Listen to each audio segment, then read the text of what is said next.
Secretary of State Marco Rubio, I should say, sat down with Russia's Foreign Minister Sergey Lavrov just moments ago. Today's meeting is on the sidelines of the Association of Southeast Asian Nations Summit in Malaysia. Comes as President Trump appears to be losing patience with Russian President Vladimir Putin. Russia hitting Kyiv with missiles and drones overnight, killing at least 2 people, wounding more than a dozen others, and sparking fires in the Ukrainian capital. NewsNation's Libby Dean is live at the White House for us right now. Libby, what more are we learning about what came from today's sit-down between the two?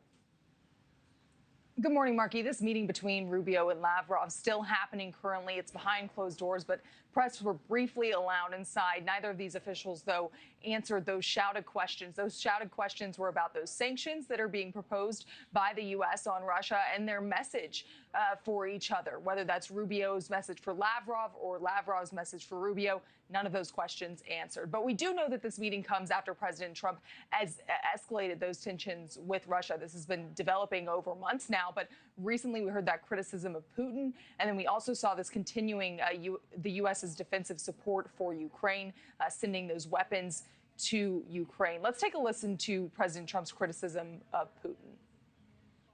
I've been sort of letting people know I'm not happy about what's going on. It's a war that should have never happened. It should not happen now. They're losing. Now it's up. I've been saying 5,000. Now it's up to 7,000. Think of it, 7,000 people a week on both sides.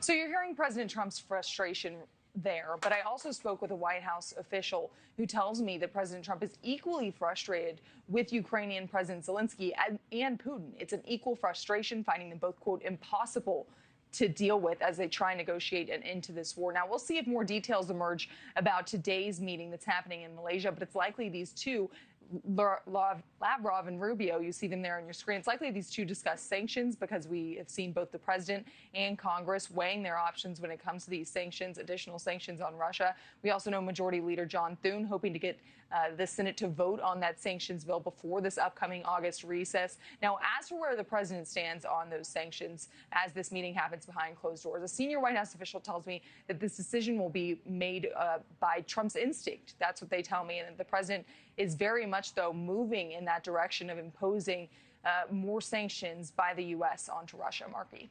And Libby, the United States has reportedly restarted some weapons shipments to Ukraine. What exactly are we sending them now, and what else could come next?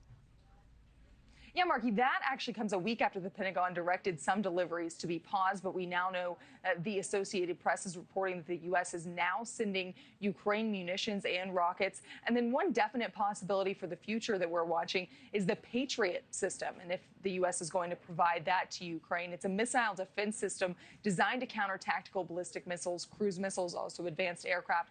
President Trump says Ukraine has asked for it, and he's currently weighing his options. Let's listen. They would like it. They've asked for it. They're very rare indeed, because a lot of systems have been sent to Ukraine.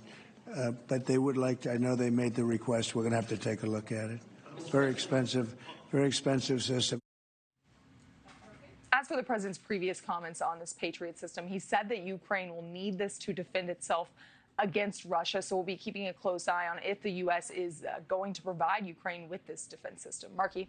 Thank you for watching. Subscribe below and download our NewsNation app right now on your phone, and you will get fact-based, unbiased news for all Americans.